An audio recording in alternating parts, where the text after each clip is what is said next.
let us see the important features of primitive element. So the first one is that primitive element of any Galois field is a non-zero element. So primitive element is a non-zero element. Second one is powers of primitive element will generate the non-zero elements of the field. Its powers will generate the non-zero elements of the field. Then primitive elements raised to q minus 1 is equal to 1. So what is q? Q is the number of elements in the Galois field. So for example, Galois field 3 has elements 0, 1, 2.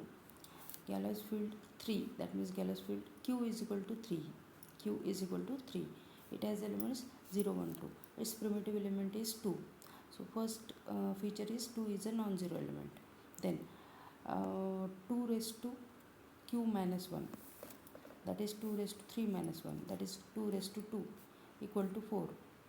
But in Galois field 3, 4 is equal to 4 mod 3, that is divide 4 by 3 and its remainder will be 1. So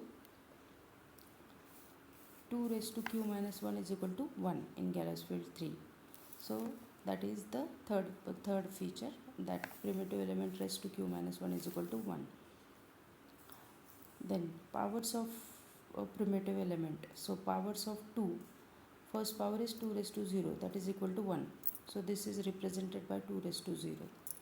Then 2 raised to 1 is 2. So 2 is represented by primitive elements power 1, and 1 is represented by primitive elements power 0. So 0 is not represented because powers of primitive element represent non-zero elements of the Galois field. So these are the features of the primitive element.